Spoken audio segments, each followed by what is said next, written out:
Welcome back, everybody, to another episode of MTG Cracked Open. You are watching MTG Cracked Open, and today we are cracking open one of the new Commander 2020 products. We have the Arcane Maelstrom, which our commander in this is Kalamax, the Stormsire. So let's crack this open and see what this commander deck entails.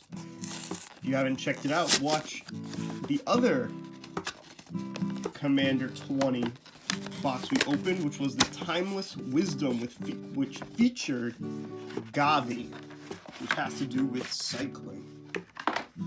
So there we go. We got our deck box. I like the blue on that. We'll see what's inside there, but first, we gotta check out this oversized Kalamax, the Stormsire. So Kalamax is a green, a blue, and a red. And it says, whenever you cast your first instant spell each turn, if Kalamax the Stormsire is tapped, copy that spell. You may choose new targets for the copy.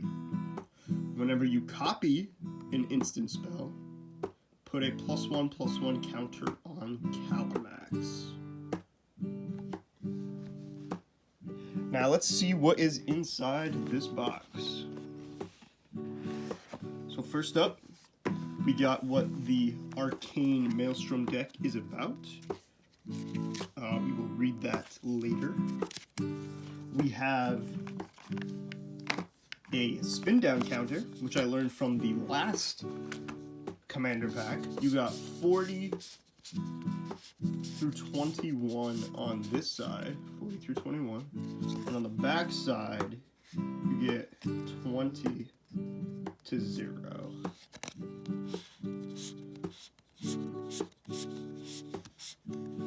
Or 20 to 1, is it? 20 to 1. So, whatever. It's weird that they don't give you 0. But what can you do? So that comes with it. And then you get this amazingly amazing blank piece of paper. Just protection. Now we are into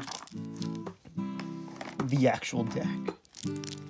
So it comes with, sorry I didn't show this. It comes with 4 legendary foils, which I'm going to sleeve immediately because they're usually of value. And it also comes with the deck box, 100 card deck with 17 new ones and 10 double-sided tokens. That's what each of these comes with. Now, when I did the Timeless Wisdom, if you haven't seen it yet, there's a lot more value in this deck than what they're priced at, for sure. So I am expecting card values of these to drop.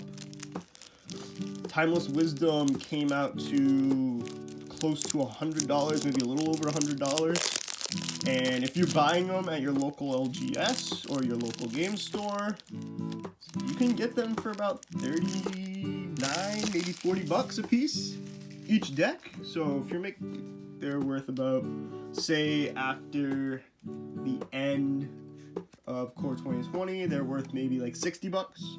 You're paying 40, you're still making $20 on the cards. But we have Kalamax, which we just went over, so I'm gonna put him into a sleeve because he is a foil. I always sleeve my cards with Ultra Bro products. Personally, I've been going with the Eclipse sleeves just because it has the black here. So that way, if you do have any two-face commanders or two-face cards in your commander deck, they won't be seen through on the other side. So let's throw Kalamax in here. And we got the lovely green to go with the Forest in his casting cost. So we got Kalamax. Next we have Exris, the Writhing Storm, which is a Snake Leviathan. It is a 2, a green, a blue, and a red that says flying. Whenever an opponent draws a card, except for their first one they draw in each of their draw steps, create a 1/1 green snake creature token. whenever X the Rising deals combat damage to a player, you and that player each draw that many cards. This is a great counter to the Timeless Wisdom deck that I just played. You would want this as your commander for that against that deck, because that deck wants to draw more than one card each turn. So already you're creating 1/1 green snake. But that can be dangerous because the Timeless Wisdom deck, if you haven't seen my video on that, also wants to make a lot of tokens. So let's see what else is in this deck. We've got Haldan, who is partnered with Paco. So we got Haldan and Paco. Haldan is partnered with Paco, Arcane Retriever, and Paco, Arcane Retriever, is partnered with Haldan. Paco has haste. Whenever Paco attacks, exile the top card of each player's library and put a fetch counter on each of them. Put a +1/+1 counter on Paco for each non-creature card exiled this way. Haldan says you may play non-creature cards from exile with fetch counters on them if you exiled them, and you may spend mana as though it were mana of any color to cast those spells. These two are partnered, which means they go perfectly hand in hand, which they do. And with this deck, you can be exiling instant spells from other decks and be playing them to boost Calamax. So that is a huge help for this deck build, which is why they're in this deck. Now that we've got the 4 legendary creature foils out of the way, what else is in this deck? Looks like we got some tokens next. Those are the only 4 I was going to sleeve just because they are worth protecting at this moment. So I'm going to split this deck in half, flip this over so we can't see what it is. So we've got some tokens. We got the goblins. These are all double-sided tokens. So let's see which ones we have. So we've got 2 goblin tokens that are backed with Drake tokens. We've got 2 4/4 beast tokens that are backed with bird illusions. And we've got 4 beast tokens, 3/3 beast tokens, that are backed with snakes. And finally, for our tokens, we've got 2 sapperlings, which are backed with treasure tokens. So those are all of our tokens, double-sided tokens that we've gotten with our commanders. And now to continue on, we've got the command tower. You can tap to add 1 mana of any color in your commander's color identity. We've got the frontier Bivouac, Frontier Bivouac? No idea. It enters the battlefield tapped, but you can tap it to add 1 of your commander's colors, which is it's green, blue, and red for this deck. So you can tap this for any of those colors. You've got the good old Gruul Turf, which is a bounce land. We have... Oh, this is a new land I haven't seen yet. Halimar Depths enters tapped. When it enters the battlefield, look at the top 3 cards of your library, put them back in any order. Then you can tap to add water. That's actually really good. We got a bounce land, the Is It Boilerworks. We've got the Myriad Landscape. Enters the battlefield tap to add colorless, and you can pay 2 and sacrifice it, and search for 2 basic land cards that share a land type. Then you've got Rupture Spire. Enters the battlefield unless you pay 1. You sacrifice it, tap 1, add 1 mana of any color. We have another bounce land, the Simic Growth Chamber. Rugged Highlands enters the battlefield, tap, gain a life. Swiftwater Cliffs enters the battlefield, tap, gain a life. Thornwood Falls enters the battlefield, tap, gain a life. And now we've got some basic forests. These actually look really nice. Holy shiz. These are awesome looking forests. Definitely gonna leave these in the deck. A lot of forests. Okay, a lot of forests. We've got some islands. These look like awesome islands too. A lot of islands. And we got 2 mountains. Okay, so that covers most, if not all, of our lands. We've got the Decoy Gambit. For each opponent, this is an instant, choose up to 1 target creature that player controls. Then return that creature to its owner's hand unless its controller has you draw a card. Wow. Aeon Frolicker. It's 4 mana, so 2 and 2 blue for a 5/5. When it enters the battlefield, if you cast it, target opponent takes an extra turn after this one. Oh my god, that sucks for you. Until your next turn, you and planeswalkers you control gain protection from that player. Okay, that makes sense. Now, there's been some talk about this card. It's either a hit or a miss. The Nescent Metamorph. Whenever this card attacks or blocks, target opponent reveals cards from the top of their library until they reveal a creature. Nascent Metamorph becomes a copy of that card until end of turn. Then that player puts all cards revealed this way at the bottom of their library in a random order. Then we've got the Deflecting Swat. If you control a commander, you may cast this spell without paying its mana cost. You may choose new targets for target spell or ability. I feel like there's at least one of these cards in every deck, and I think they're worth quite a bit because this is the first time they've been printed. Next we have the Lava Brink Floodgates. It's an artifact for 3 and a red. Can tap it to add 2 red, and it says, at the beginning of each player's upkeep, that player may put a Doom counter on the Lava Brink Floodgates, or remove a Doom counter from it. If it has 3 or more Doom counters on it, sacrifice it. When you do, it deals 6 damage to each creature. Holy cow. So this thing is just mana generating for you the entire time, and each player chooses to put or to take off a Doom counter, which when it goes off, it deals 6 damage to each creature. Dang. We got the Curious Herd, 3 and a green. Choose target opponent. You create X, 3/3 green beast creature tokens, where X is the number of artifacts that player controls. Whew. Glade Muse is a 2 and a green. Whenever a player casts a spell, if it's not their turn, that player draws a card. This is great for you because you want to be casting instants.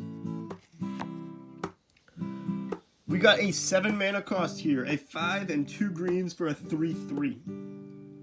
The Ravenous Gigantotherium.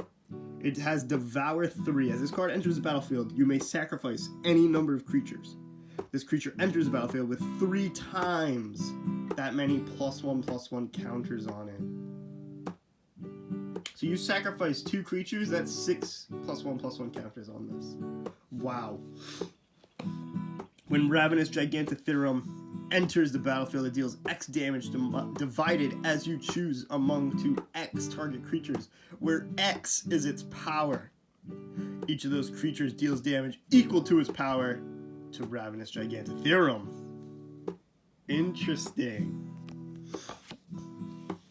We have the Twinning Staff, 3 colorless mana. If you would copy a spell 1 or more times, instead, copy it that many times, plus an additional time. You may choose new targets for the additional copying. So if you're copying with Calamax and you have this out, you can copy technically a 3rd time. So 1 spell can be cast 3 times. And then you can always pay 7 and tap it to copy target instant or sorcery spell you control. You may choose new targets. So even if you just played 1, use that ability, it would trigger an additional time after that. So it would be a total of 3. And there is Jace. So each of these commander decks comes with a Planeswalker. This one is Jace, Architect of Thought, for 2 and 2 blue. For +1, until your next turn, whenever a creature an opponent you controls attacks, it gets -1/-0 until end of turn. You can pay -2. Reveal the top 3 cards of your library. An opponent separates those cards into 2 piles. Put 1 pile into your hand and the other on the bottom of your library in any order. -8. For each player, search that player's library for a non-land card and exile it. Then, that player shuffles their library. you may cast those cards without paying their mana costs. Wow. That's crazy. So that is the first half or so of the deck. Let's see what else this deck has for us. We have the Lunar Mystic, 2 and 2 blue. Whenever you cast an instant spell, you may pay 1. If you do, draw a card. Wow. The Niblis of Frost, 2 and 2 blue. Flying has prowess.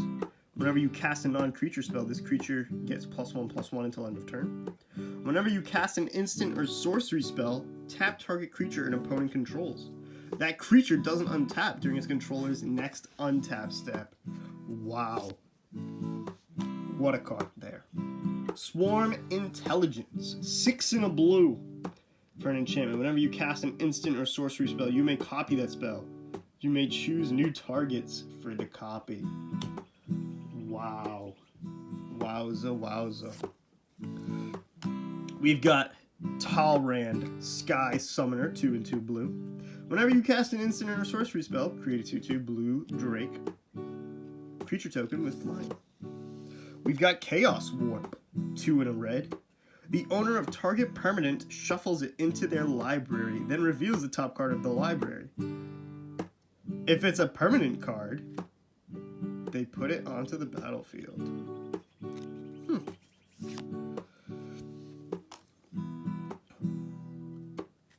Charmbreaker Devils. It's 5 and a red. At the beginning of your upkeep, return an instant or sorcery card at random from your graveyard to your hand. Whenever you cast an instant or sorcery spell, Charmbreaker Devils gets +4, +0 until end of turn. Wow. So what you would want to do is declare attackers, claim this as one of your attackers, have Calamax tapped, cast an instant that's going to give this guy +4, and it's going to create a copy of it.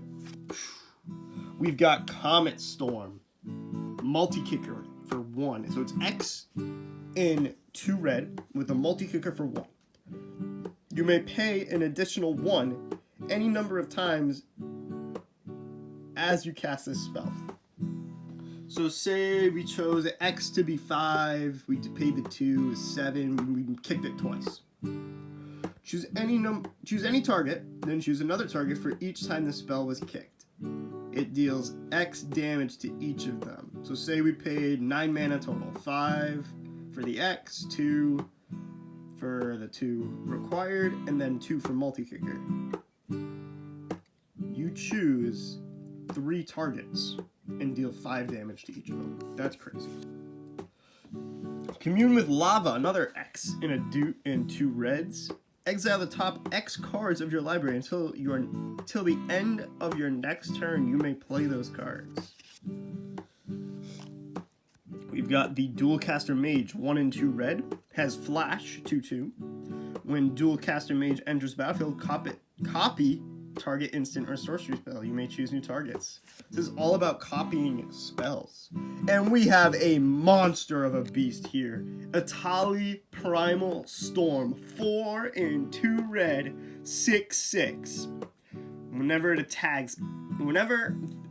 Etali attacks, exile the top card of each player's library. Then you may cast any number of non-land card exiled this way without paying their mana cost.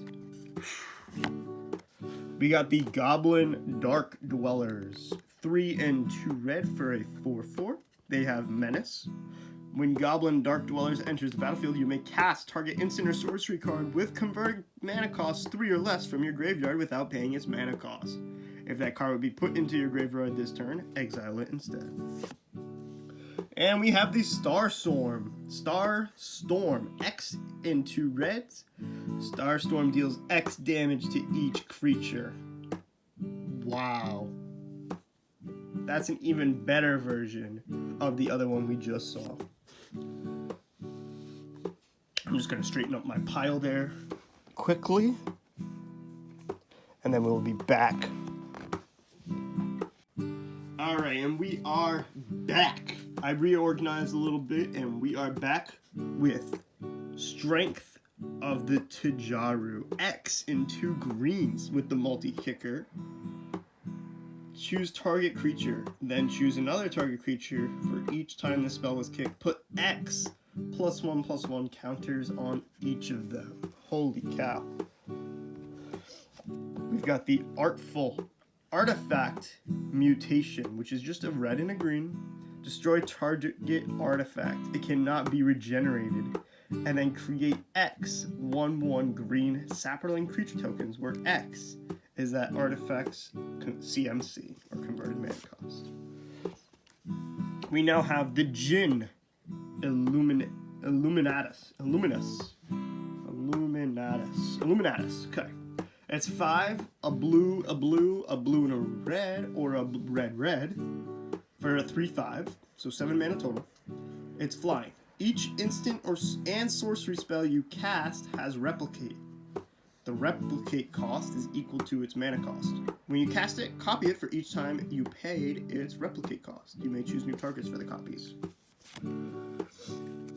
Next, we have Malik. Izzet Paragon for 4, a blue, and a red. Play with the top card of your library reveal. This is for a 2/4. You may cast instant and sorcery spells from the top of your library. Whenever you cast an instant or sorcery spell from your library, copy it. You may choose new targets for the copying. Now, this has got me thinking, because we're doing all this copying. Aha, see? It's whenever you copy an instant spell. So that's what we want to be doing mostly, is copying instant spells by any means possible. That way we can boost up Calamax. I just had to go back to Calamax, double check his card. So we have the Prophetic Bolt, 3, a blue, and a red. And it says Prophetic Bolt deals 4 damage to any target. Look at the top 4 cards of your library.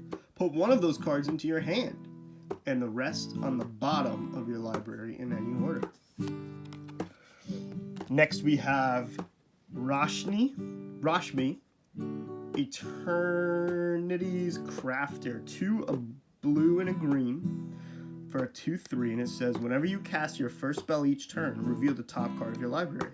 If it's a non-land card with converted mana cost less than that spells, okay, you may cast it without paying its mana cost. Wow.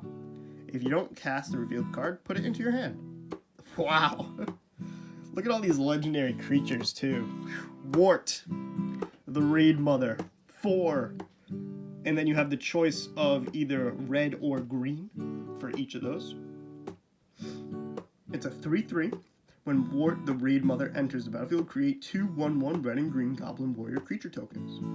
Each red or green instant or sorcery spell you cast has Conspire.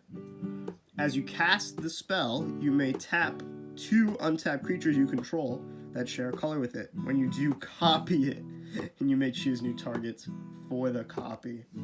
Wow. So Wart already makes 2 1/1 red and green Goblin Warrior creature tokens. So you could just tap those 2 warrior tokens if it has red or green in the casting cost of an instant or sorcery spell and automatically copy it an additional time. Wow. Solemn Simulacrum. When Solemn Sim is 4 mana, 2/2. When it enters the battlefield, you may search your library for a basic land card. Put that card onto the battlefield tapped, then shuffle your library. When it dies, you may draw a card. And now it looks like we're back to some lands. We've got Cinderglade, and it enters tapped unless you control 2 or more basic lands. We've got Desolate Lighthouse. Can tap to add colorless, or you can pay 1 for a blue and a red. And it says tap, draw a card, discard a card. We have the Exotic Orchard. Can tap it, add 1 mana of any color that land an opponent controls. We have the Wolf Run. Tap to add colorless. You can pay X, a green, and a red. Target creature gets +X, +O, and gains trample until end of turn. We have the Moss Valley. You can pay 1, tap, add green and blue. Green and red. And then we have the Mosswort Bridge. Has Hideaway. This land enters the battlefield tapped. When it does, look at the top 4 cards of your library. Exile 1 face down and put the rest on the bottom of your library. You can tap it to add a forest, or you can play a forest and tap it.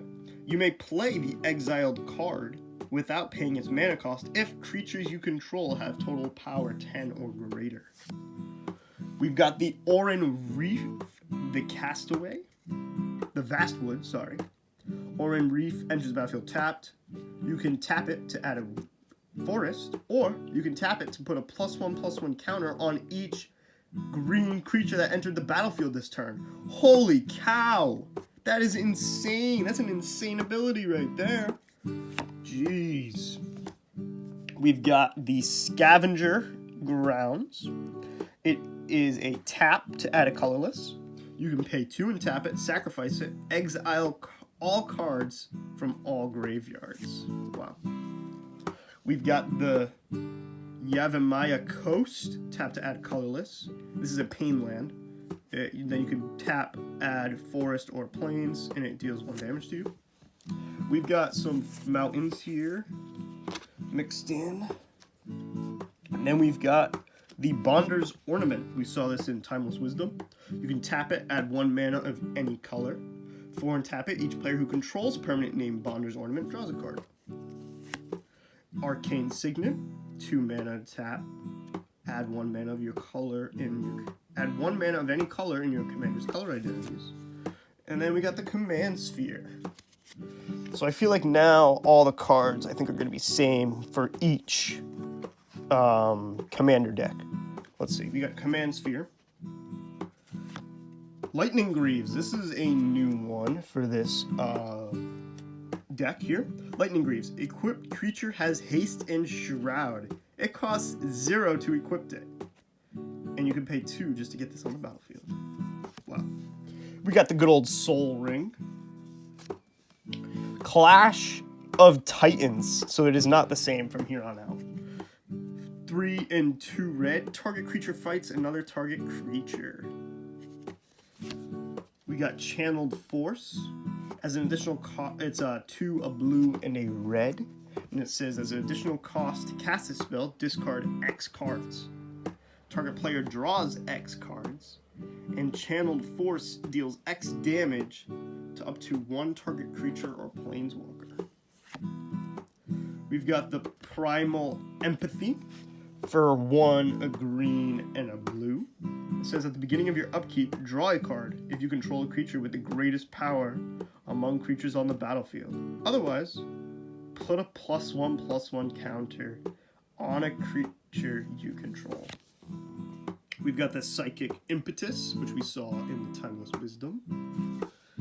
The Shiny Impetus, which we saw in the Timeless Wisdom. We got the Predatory Impetus in this one. Enchanted creature gets +3/+3, must be blocked if able, and is goaded. Chemist's Insight, 3 and a blue. You got draw 2 cards for an instant. And then you can jumpstart it. You may cast this card from your graveyard by discarding a card in addition to paying its other cost. Then exile this card. We have... I'm gonna move this pile over here. Easier for me to reach. We've got the Frantic Search. Draw 2 cards, then discard 2 cards. Untap up to 3 lands. Wow. The Murmuring Mystic. Whenever you cast an instant or sorcery spell, create a 1/1 blue bird illusion creature token with flying. This is a 3 and a blue for a 1/5. We got the Whiplash Tail. 3 and 2 blue. Instant trap. If an opponent had 2 or more creatures enter the battlefield under their control this turn, you may pay 1 rather than pay this spell's mana cost. Return 2 target creatures to their owner's hands. Wow. You got the Surreal Memoir, 3 and a red. Return an instant card at random from your graveyard to your hand. Rebound. If you cast a spell from your hand, exile it as it resolves. At the beginning of your next upkeep, you may cast this card from exile without paying its mana cost. Wow. So you can essentially play this twice because of the rebound. We've got the crop rotation is one forest. As additional cost to cast a spell, sacrifice a land. Search your library for a land card, put that card onto the battlefield, then shuffle your library. Evolution Charm, which is 1 and a green. Choose one. Search your library for a basic land card, reveal it, put it into your hand, and shuffle your library. Return target creature card from your graveyard to your hand, or target creature gains flying until end of turn. Next we have Harrow. We got the 2 and a green. As an additional cost to cast this spell, sacrifice a land. Search your library for up to 2 basic land cards. Put them onto the battlefield, then shuffle your library. Notice this card doesn't say put them onto the battlefield tapped. It says put them onto the battlefield. We have the Hunter's Insight. 2 and a green. Choose target creature you control. Whenever that creature deals damage to a player or a planeswalker this turn, draw that many cards. We have the Hunting Pack for 5 and 2 green. Create a 4/4 beast creature token. Storm. When you cast a spell, copy it for each spell cast before it this turn. So for this card, what you want to do is you want to have a ton of mana stacked up because it's going to cost you 7. You want to play maybe 3, 4 instant spells before this one. Then play this one and you get 3, 4 more 4/4 green beast tokens. Crazy. We got the Natural Connection. 2 and a green. It says search your library for a basic land card. Put it onto the battlefield tapped, then shuffle your library. We got the Slice in Twain. 2 and 2 green. Destroy target artifact or enchantment. Draw a card. We got the Tribute to the Wild. 1 and a green. Each opponent sacrifices an artifact or enchantment.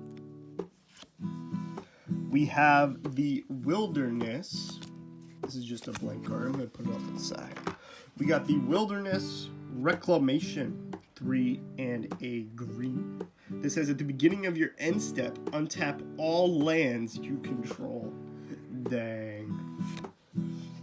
We have the Crackling Drake for 2 blue and 2 red. It is a asterisk or star 4. It is flying, and it says its power is equal to the total number of instant and sorcery cards you own in exile and in your graveyard. When it enters the battlefield, draw a card. We have Growth Spiral for a blue and a green. It says draw a card. You may put a land card from your hand onto the battlefield. And our last card in this deck is the Temur Charm, which is a green, a blue, and a red. And it says choose one. Target creature you control gets +1/+1 until end of turn. It fights target creature you don't control. Counter target spell unless its controller pays 3. Or creatures with power 3 or less cannot block this turn. Wow, I think this is a pretty strong deck. Pretty strong deck. This has been MTG Cracked Open. Come back next week for our weekly scheduled videos. We will be returning back to Dragons of Tarkir. See y'all next week.